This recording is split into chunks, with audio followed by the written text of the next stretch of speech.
Hello everyone, hier is Groskamp here from Team Infinity, and today I'm on a track here in Heemstede, and I would like to talk about my i15-2 from the ENS race from 1 weekend ago. And yeah, this is the exact car that I ran in the finals, and I want to share with you throughout the weekend what I did with the setup, which changes I made to make the car work. Yeah, so come and have a look. So first of all, we arrived on a Thursday morning in Ettlingen, and the traction was kind of so-so. I made before the event, I made two cars, basically two i15-2, which were setup-wise pretty close. The only difference was the suspension arms. I built one car with normal arms, the stock, the kit arms, and I built one car with the hard suspension arms.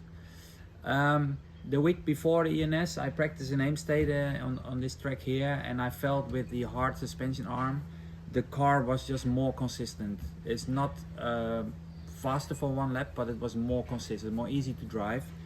So I thought, okay, I will start with that car and see, see how the car will go in Ettlingen.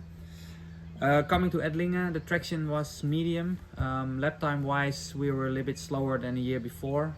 I think it has something to do with maybe different short tire, or the grip from the asphalt was a little bit lower. Anyway, so the traction was medium, kind of the same as in Heemstede. So I made my setup in Heemstede, and coming to Ettlingen, actually the car was a little bit pushing. So I tried some small small changes on the car to make a little bit more steering, but then it oversteered again. So it was kind of hard to find the balance. So yeah.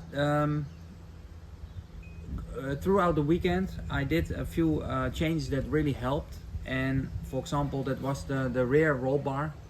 Standard in the kit is 1.9, and I went to a 1.8 roll bar. It makes more rear traction, and it made it more easier to drive. What I said before, I changed to all the hard suspension arm already 1 week before, and I think this was really the way to go. Some people think the higher the traction, the harder the arm should be. Maybe in the front, but in the rear, not so. So I feel like, especially on medium grip tracks, the hard arm really works. When it's very high traction, sometimes the hard arm doesn't work anymore. So you have to be careful with this. So I prefer the hard arms, especially when the traction is medium. Yes, setup wise, it's kind of the pretty standard setup. However, I went to a softer rear diff on the end to keep the rear just more stable. So I went to 60k. Throughout the practice and the qualification, I actually ran 1 million diff in the front. And at one point I thought, okay, I have enough turn in, but I lose the grip out of the corner. So I went to a 2.5 million diff, and immediately I felt, oh, okay, I have more drive. I lost not so much steering, but also under braking was better. So in just the overall package, I thought the harder front diff worked a lot better. One thing, what I definitely think on the i15-2 works good, are the older drive shafts, the 90 degrees, how we call it. Those were standard in the i15. Now they have 0 degree drive shafts in the i15-2, and as an option you have the 90 degree. For me, the 90 degree, it feels more smooth, and I think they have more corner speed. So I prefer the 90 degree front and rear. So yeah, that's also a change that I already did in Heemstede, and I also continue to run that in the track in Ettlingen. So yeah, for the final, it was quite difficult to make the tire decision, because tire wear was high. So it was hard to make it through like halfway of the race. So I thought, okay, I will try to do it, but I have to race a bit the ride height. So from qualification I ran 6.5, 7.5 with the 64-62 tire.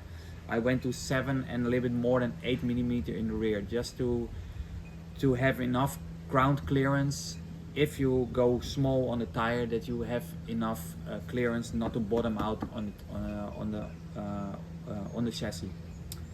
So yeah, that worked quite well, because as you can see, I finished with a 54 millimeter and this one is still 56, so it's kind of okay. So the ride height is still more than 3.5 mm, so you have enough to yeah, just drive around. Yeah, the final for me wasn't that great. I did some changes on the gearing because of the tire wear was high. I thought I'd go to 53 and 58 instead of 54 and 59. And I think the gearing was too long, especially with big tire. I had not enough punch out of the corner. And there was another issue. I had a small problem with the flyweights in the clutch. One of the flyweights was actually a little bit cracked open, where you have the hole where it goes on the pin from the flywheel. So I think this was maybe the main problem of lacking a bit punch out of the corner.